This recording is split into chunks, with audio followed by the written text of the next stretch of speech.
ಸ್ನೇಹಿತರೆ ನಮಸ್ಕಾರ.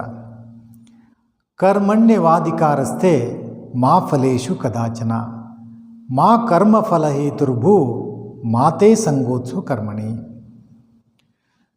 ಇದು ಭಗವದ್ಗೀತೆಯಲ್ಲಿ ಬರ್ತಕ್ಕಂಥ ಒಂದು ಅದ್ಭುತವಾಗಿರ್ತಕ್ಕಂಥ ಒಂದು ಶ್ಲೋಕ. ಶ್ರೀಕೃಷ್ಣ ಅರ್ಜುನನಿಗೆ ಹೇಳ್ತಾನ, ಕರ್ಮ ಮಾಡಲಿಕ್ಕಷ್ಟೇ ನಿನಗೆ ಹಕ್ಕೈತಿ, ಕರ್ಮದ ಫಲವನ್ನು ನೀನು ನಿರೀಕ್ಷೆ ಇಟ್ಕೊಳ್ಬೇಡ. ಅದು ನೀನೇನು ನಿರೀಕ್ಷೆ ಇಟ್ಕೋತಿ ಅದಕ್ಕಿಂತಲೂ ನಾನು ಹೆಚ್ಚಿನ ಒಂದು ಫಲವನ್ನು ಕೊಡ್ತೀನಿ, ಆದರೆ ನೀನು ಕರ್ಮ ಮಾಡೋ ಸಂದರ್ಭದೊಳಗೆ ಫಲಿತಾಂಶದ ಬಗ್ಗೆ ಹೆಚ್ಚು ಚಿಂತೆ ಮಾಡಬೇಡ ಅಂತ ಶ್ರೀಕೃಷ್ಣ ಅರ್ಜುನನಿಗೆ ಹೇಳ್ತಾನೆ. ಅದೇ ರೀತಿಯಾಗಿ ನಾವು ಕೂಡ ಪರೀಕ್ಷೆಗೆ ಸಿದ್ಧತೆ ಮಾಡೋ ಸಂದರ್ಭದೊಳಗೆ ನಾವೇನು ಮಾಡ್ತೇವಪ್ಪ ಅಂತಂದ್ರೆ ಪರೀಕ್ಷೆಯ ಫಲಿತಾಂಶದ ಬಗ್ಗೆ ಹೆಚ್ಚು ಚಿಂತೆ ಮಾಡ್ತೀವಿ. ಹಾಗಾಗಿ ನಾವು ಏನು ಸಿದ್ಧತೆ ಮಾಡ್ತೀವಿ ಆ ಸಿದ್ಧತೆ ಪರಿಪೂರ್ಣ ಆಗುವುದಿಲ್ಲ. ರಿಸಲ್ಟ್ ಬಗ್ಗೆ, ಫಲಿತಾಂಶದ ಬಗ್ಗೆ ಭಾಳ ಚಿಂತೆ ಮಾಡೋಕ್ಕೆ ಹೋಗ್ಬೇಡ್ರಿ. ಯಾವುದೇ ಒಂದು ಪರೀಕ್ಷೆ ಬರೀರಿ, ಪರೀಕ್ಷೆಗೆ ಸಿದ್ಧತೆ ಮಾಡುವುದು ಮಾತ್ರ ನಮ್ಮ ಕರ್ತವ್ಯ. ಫಲಿತಾಂಶ ಭಗವಂತನಿಗೆ ಬಿಟ್ಟುಕೊಟ್ಟಿದ್ದು. ಹಾಗಾಗಿ ರಿಸಲ್ಟ್ ಬಗ್ಗೆ ಭಾಳ ಚಿಂತೆ ಮಾಡೋಕ್ಕೆ ಹೋಗ್ಬೇಡ್ರಿ. ಇನ್ನು ನಾವು ಪರೀಕ್ಷೆಗೆ ಒಂದು ಒಳ್ಳೆಯ ತಯಾರಿಯನ್ನು ಮಾಡ್ಕೋತಾ ಇದ್ದೀವಿ. ತಯಾರಿಯನ್ನು ಮಾಡಿಕೊಳ್ಳೋದ್ರ ಜೊತೆಗೆ ಕೆಲವೊಂದಿಷ್ಟು ವ್ಯಕ್ತಿತ್ವ ವಿಕಸನ ಪುಸ್ತಕಗಳನ್ನು ನೀವು ಓದಲೇಬೇಕು. ವ್ಯಕ್ತಿತ್ವ ವಿಕಸನ ಪುಸ್ತಕ ಬಹಳಷ್ಟು ಅದಾವ, ಎಲ್ಲವನ್ನೂ ಓದೋದು ಬೇಡ. ಒಂದು 2 ಪುಸ್ತಕಗಳನ್ನು ಮಾತ್ರ ಇವತ್ತು ನಿಮಗೆ ಪರಿಚಯಿಸ್ತೀನಿ. ಭಾಳ ಒಳ್ಳೆಯ ಪುಸ್ತಕ. ಪರೀಕ್ಷೆಯ ತಯಾರಿ ಮಾಡಿಕೊಳ್ಳೋದ್ರ ಜೊತೆಗೆ ಪ್ರತಿದಿನ 15ರಿಂದ 20 ನಿಮಿಷ ಆ ಪುಸ್ತಕಗಳನ್ನು ನೀವು ಓದಿದ್ರಪ್ಪ ಅಂತಂದ್ರೆ ಒಂದು ಎನರ್ಜಿ ನಿಮಗೆ ಬರ್ತೈತಿ. ಇದು ಪರೀಕ್ಷೆ ಆದ ನಂತರವೂ ಕೂಡ, ನೌಕರಿ ಪಡ್ಕೊಂಡ ನಂತರವೂ ಕೂಡ ಇಲ್ಲಿ ಓದಿರ್ತಕ್ಕಂಥ ವಿಷಯಗಳನ್ನು, ಇಲ್ಲಿ ತಿಳ್ಕೊಂಡಿರ್ತಕ್ಕಂಥ ವಿಷಯಗಳು ನಿಮ್ಮ ಜೀವನವನ್ನು ಸಮೃದ್ಧಿಗೊಳಿಸ್ತವೆ. ಅದಕ್ಕಾಗಿ ಪ್ರತಿದಿನ ಒಂದು 15ರಿಂದ 20 ನಿಮಿಷ ಅಂಥ ಪುಸ್ತಕಗಳನ್ನು ಓದುವುದನ್ನು ರೂಢಿ ಮಾಡಿಕೊಡ್ರಿ. ಜೀವನ ಒಂದು ನಿಯಮದ ಪ್ರಕಾರ ನಡೀತಾ ಇರ್ತೈತಿ. ಆ ನಿಯಮಗಳನ್ನು ನಾವು ತಿಳ್ಕೊಂಡಿರೋಪ್ಪ ಅಂತಂದ್ರೆ ಜೀವನ ಒಂದು ಆಟ ಆಡ್ದಂಗೆ ಇರ್ತೈತಿ. ಈಗ ಸ್ಪರ್ಧಾತ್ಮಕ ಪರೀಕ್ಷಾರ್ಥಿಗಳು ಯಾವ 2 ಪುಸ್ತಕಗಳನ್ನು ನೀವು ಓದಬೇಕು ಅನ್ನೋದನ್ನು ನಿಮಗೆ ನಾನು ಹೇಳ್ತೀನಿ. ಸಾಕಷ್ಟು ಪುಸ್ತಕಗಳದಾವ, ಬಟ್ ನಾವು ಈಗೇನು ಮಾಡೋಣಪ್ಪ ಅಂದ್ರೆ ಮೊಟ್ಟ ಮೊದಲಿಗೆ ಈ 2 ಪುಸ್ತಕಗಳನ್ನು ಓದೋಣ. ಟೈಮ್ ಸಿಕ್ಕರೆ ಮುಂದಿನ ದಿನಗಳಲ್ಲಿ ನಾನು ಇನ್ನಷ್ಟು ಕೆಲವೊಂದಿಷ್ಟು ಹೊಸ ಪುಸ್ತಕಗಳನ್ನು ನಿಮಗೆ ನಾನು ಪರಿಚಯಿಸ್ತೀನಿ. ಇವುಗಳನ್ನು ನಾನು ಹಂಗೆ ತಂದು ಪುಸ್ತಕ ಅಂಗಡಿಯಿಂದ ತಂದು ನಿಮಗೆ ನಾನು ತೋರಿಸ್ತಾ ಇಲ್ಲ. ಅವುಗಳನ್ನು ಸ್ವತಃ ಓದಿ ಅಲ್ಲಿರ್ತಕ್ಕಂಥ ಅಂಶಗಳನ್ನು ಸ್ವಲ್ಪ ತಿಳ್ಕೊಂಡಿನಿ. ಒಳ್ಳೆಯ ಪುಸ್ತಕಗಳಂತ ನನ್ನ ಮನಸ್ಸಿಗೆ ಅನಿಸೈತಿ.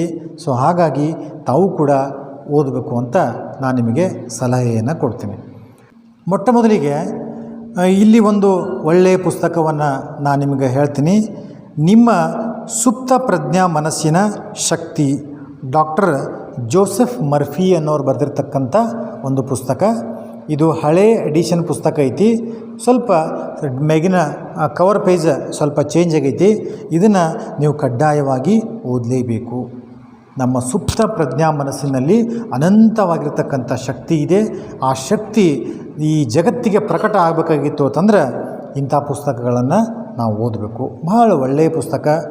ಕೆಲವೊಂದಿಷ್ಟು ನಿಯಮಗಳನ್ನು ಹೇಳ್ಯಾರ. ಅದನ್ನು ನಮ್ಮ ದೈನಂದಿನ ಜೀವನದಲ್ಲಿ ನಾವು ಅಳವಡಿಸ್ಕೊಳ್ತಾ ಬಂದೇವಪ್ಪ ಅಂತಂದ್ರೆ ನಮ್ಮ ಮನಸ್ಸಿನ ಶಕ್ತಿಯ ಅಗಾಧವಾಗಿರ್ತಕ್ಕಂಥ ಒಂದು ಶಕ್ತಿ ಪ್ರಕಟವಾಗ್ತಾ ಬರ್ತೈತಿ. ನಮ್ಮ ಮನಸ್ಸಿನ ಶಕ್ತಿಯನ್ನು ಹೊರಗಡೆ ತೊಗೊಂಬರ್ಬೇಕಾಗಿತ್ತು ಅಂತಂದ್ರೆ ಇಂಥ ಪುಸ್ತಕವನ್ನು ನಾವು ಓದಲೇಬೇಕು. ನಮ್ಮ ಸುಪ್ತ ಪ್ರಜ್ಞಾ ಮನಸ್ಸು ಮತ್ತು ಪ್ರಜ್ಞಾ ಮನಸ್ಸು ಅಂತ 2 ಮನಸ್ಸುಗಳದವ. ಪ್ರಜ್ಞಾ ಮನಸ್ಸಿನೊಳಗೆ ನಾವು ಆಲೋಚನೆ ಮಾಡ್ತೀವಿ. ಆಲೋಚನೆಗಳು ಬೀಜಗಳಿದ್ದಂಥ ಆ ಬೀಜಗಳು ಸುಪ್ತ ಪ್ರಜ್ಞಾ ಮನಸ್ಸಿನೊಳಗೆ ಹೋಗಿ ಅವೇ ರಿಯಲ್ ಆಗಿ ಪ್ರಕಟ ಆಗ್ತೈತಿ. ಆದ ಕಾರಣ ಪ್ರಜ್ಞಾ ಮನಸ್ಸಿನಲ್ಲಿ ನಾವು ಏನು ಆಲೋಚನೆಗಳನ್ನು ಮಾಡ್ತೀವಿ, ಆಲೋಚನೆಗಳನ್ನು ಸ್ಪಷ್ಟವಾಗಿ ಶುದ್ಧವಾಗಿ ನಾವು ಆಲೋಚನೆಗಳನ್ನು ಮಾಡಿದ್ರೆ ಸುಪ್ತ ಪ್ರಜ್ಞಾ ಮನಸ್ಸಿನಲ್ಲಿ ಹೋಗಿ ಅವೇ ನಮ್ಮ ಜೀವನದಲ್ಲಿ ಪ್ರಕಟ ಆಗ್ಲಿಕ್ಕೆ ಸಾಧ್ಯ ಆಕೈತಿ. ಹಾಗಾಗಿ ನಮ್ಮ ಪ್ರತಿಯೊಂದು ಯೋಚನೆ, ನಾವು ಹುಟ್ಟಾಕ್ತಕ್ಕಂಥ ಪ್ರತಿಯೊಂದು ಯೋಚನೆ ಒಂದು ಬೀಜವಿದ್ದಂತೆ. ಆ ಬೀಜ ಹೆಮ್ಮರವಾಗಬೇಕಾಗಿತ್ತಂದ್ರೆ ಪ್ರಜ್ಞಾ ಮನಸ್ಸಿನಲ್ಲಿ ಒಳ್ಳೆಯ ವಿಚಾರಗಳನ್ನು, ಒಳ್ಳೆಯ ಆಲೋಚನೆಗಳನ್ನು ನಾವು ಮಾಡಿದೆವಂದ್ರೆ ನಮ್ಮ ಜೀವನ ಭಾಳ ಸಮೃದ್ಧಿ ಆಕೈತಿ. ನೀವೇನು ಒಂದು ಹೋರಾಟ ಮಾಡ್ತಾಯಿದ್ದೀರಿ ಪರೀಕ್ಷೆಯಲ್ಲಿ, ಆ ಪರೀಕ್ಷೆಯಲ್ಲಿ 100% ನಿಮ್ಗೆ ಜಯ ಸಿಕ್ಕೇ ಸಿಗ್ತೈತಿ. ದಯವಿಟ್ಟು ಆ ಪುಸ್ತಕವನ್ನು ತಾವೆಲ್ಲರ ಓದಬೇಕು. ಇನ್ನೊಂದು ಒಳ್ಳೆಯ ಪುಸ್ತಕ, ಇದು ಬಹಳ ಅತ್ಯುತ್ತಮವಾಗಿರ್ತಕ್ಕಂಥ ಒಂದು ಪುಸ್ತಕ ಐತಿ. ಇದನ್ನು ಬರೆದಿರ್ತಕ್ಕಂಥ ವ್ಯಕ್ತಿ ರಾಬಿನ್ ಶರ್ಮಾ ಅಂತ. ಫೆರಾರಿ ಮಾರಿದ ಫಕೀರ, ಇದು ಕೂಡ ಒಂದು ಹಳೆಯ ಎಡಿಷನ್ ಐತಿ. ಇದರ ಕವರ್ ಪೇಜ್ ಈಗ ಸ್ವಲ್ಪ ಚೇಂಜ್ ಆಗೈತಿ. ಅದನ್ನು ಕೂಡ ನೀವು ನೋಡಿಕೊಂಡು ಒಂದು ಒಳ್ಳೆಯ ಪುಸ್ತಕಗಳನ್ನು, ಈ ಎರಡೂ ಪುಸ್ತಕಗಳನ್ನು ನೀವು ಖರೀದಿ ಮಾಡಬೇಕು. ಖರೀದಿ ಮಾಡಿ ದಿನ ಒಂದು 15ರಿಂದ 20 ನಿಮಿಷ ಓದ್ತಾ ಬರಬೇಕು. ಈ ಇನ್ನುಳಿದಂಥ ಅವಧಿಯೊಳಗೆ ನಿಮ್ಮ ಸ್ಪರ್ಧಾತ್ಮಕ ಪರೀಕ್ಷೆಗಳ ಒಂದು ತಯಾರಿಯನ್ನು ಮಾಡಿಕೊಡ್ರಿ. ರಾತ್ರಿ ಮಲಗೋ ಸಂದರ್ಭದೊಳಗೆ ಒಂದು 15ರಿಂದ 20 ನಿಮಿಷ ದಿನ ಒಂದು 10 ಪೇಜ್ ನೀವು ಓದ್ತಾ ಬಂದ್ರಪ್ಪ ಅಂತಂದ್ರೆ ನಿಮ್ಮ ಜೀವನದ ಒಳನೋಟಗಳ ಇದರೊಳಗೆ ನಿಮ್ಗೆ ಅರ್ಥ ಆಕ್ಕವ. ಸೊ ಜೀವನ ಭಾಳ ಅದ್ಭುತವಾಗಿರ್ತಕ್ಕಂಥದ್ದು. ತಮಗೆಲ್ಲರಿಗೂ ಹೇಳ್ತೀನಿ, ತಾವೆಲ್ಲ ಒಳ್ಳೆಯ ತಯಾರಿಯನ್ನು ಮಾಡ್ಕೊಳ್ತಾ ಇದ್ದೀರಿ. ಇಂದಿಲ್ಲ ನಾಳೆ ನಿಮ್ಗೆ ಗೌರ್ಮೆಂಟ್ ನೌಕರಿ ಸಿಗ್ತೈತಿ. ಗೌರ್ಮೆಂಟ್ ನೌಕರಿ ಸಿಕ್ತಪ್ಪ ಅಂತಂದ್ರೆ ನೀವು ಒಂದೇ ಗೆಲುವಿನಲ್ಲಿ ಮೈ ಮರೆಯಕ್ಕೆ ಹೋಗ್ಬೇಡ್ರಿ. ಮತ್ತು ಅಷ್ಟು ಜೀವನ ಭಾಳ ವಿಶಾಲವೈತಿ. ಮತ್ತೊಂದು ಗುರಿ ಇಟ್ಕೋರಿ, ಮತ್ತೊಂದು ದೊಡ್ಡ ನೌಕರಿ ಮಾಡ್ಕೋರಿ, ಅಥವಾ ಬೇರೆ ಇನ್ನೇನಾದರೂ ಮಾಡಿ. ಸೊ ದಯವಿಟ್ಟು ಈ ಎಲ್ಲ ಪುಸ್ತಕಗಳನ್ನು ಓದಿ ತಮ್ಮ ಜೀವನವನ್ನು ಸಮೃದ್ಧಿ ಮಾಡಿಕೊಡ್ರಿ ಅಂತ ಹೇಳ್ತಾ, ಮುಂಬರುವ ದಿನಗಳಲ್ಲಿ ನಾನು ಮತ್ತೊಂದು ವಿಡಿಯೋದೊಂದಿಗೆ ನಿಮಗೆ ಭೇಟಿ ಆಗ್ತೇನೆ. ಅಲ್ಲಿಯವರೆಗೆ ಧನ್ಯವಾದಗಳು.